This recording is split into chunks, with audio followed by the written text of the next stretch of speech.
பிரியமானவர்களே, அநேக நாட்களுக்கு பிறகு உங்களை நான் சந்திக்கிறேன் இந்த வீடியோ வழியாக.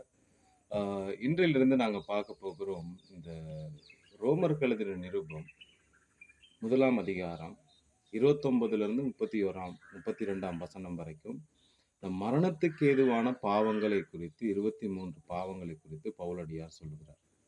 அப்ப இந்த ஒவ்வொரு பாவங்களை குறித்து தெரியும். அந்த ஒவ்வொரு பாவங்களும் எங்ககிட்ட இல்ல. ஆனாலும் இதனுடைய வித்து அல்லது விதை எங்களுக்குள்ளே சில நேரம் இருக்கலாம். இப்பொழுது நான் கற்றுக் கொடுக்கும் பொழுது நீங்க புரிந்து கொள்ளலாம். இந்த பாவம் உங்ககிட்ட இருக்குமானால், நாங்கள் மனம் திரும்புவோம். அதை நாங்கள் விட்டு விடுவோம். முதலாவது பாவத்த நாங்க பார்த்தோம்னா, அதுதான் அநியாயம். இந்த அநியாயத்துக்கு கிரேக்க பதம் என்னன்னு சொன்னா, அடிக்கியான்னு சொல்லுவாங்க.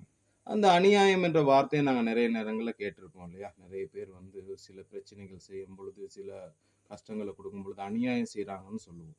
ஆனா உண்மையிலேயே அநியாயம் என்றால் என்ன? இதற்கு 3 விதமான கிரேக்க பதத்திலிருந்து 3 விதமான அர்த்தங்கள் கொடுக்கப்படுகிறது.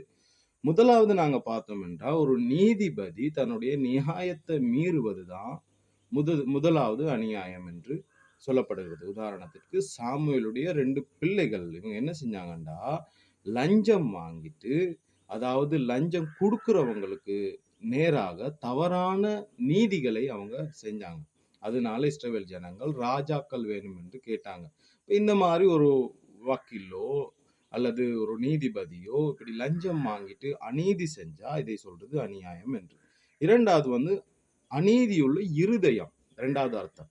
இந்த அநீதியுள்ள இருதயம் எப்படின்னு சொன்னா, தங்களோடு வேலை செய்கிறவர்கள், தங்களோடு இருக்கிறவர்களுக்கு விரோதமாக அநியாயமாய் தங்களுடைய இருதயத்துல யோசிப்பாங்க.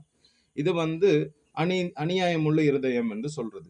மூன்றாவது சட்டத்தை மீறுவது, அல்லாவிட்டால் நீதியை மீறும் செயல் என்று சொல்லலாம். இதனுடைய அர்த்தம். இதனுடைய உதாரணத்தை நீங்க பாத்தீங்கன்னு சொன்னா, சில நேரங்கள்ல அரசாங்கம் வீதி சட்டங்களை போட்டிருக்கும் இல்லையா? இந்த அரசாங்கம் வீதி சட்டங்கள்ல போட்டிருக்கும் போது அதை மீறுவது ஒரு அநியாயம் தான்.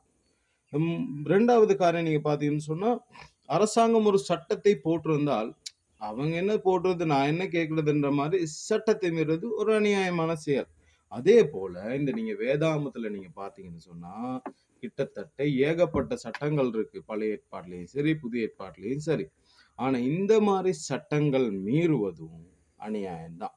இப்படி அநியாயம் உங்களிடத்தில் இருந்தால், நாங்கள் மனம் திரும்பி ஆண்டவரிடத்திலே சேருவோம். கர்த்தர் தாமே உங்களை ஆசீர்வதிப்பாராக. அடுத்த வீடியோவில் நாங்கள் சந்திப்போம்.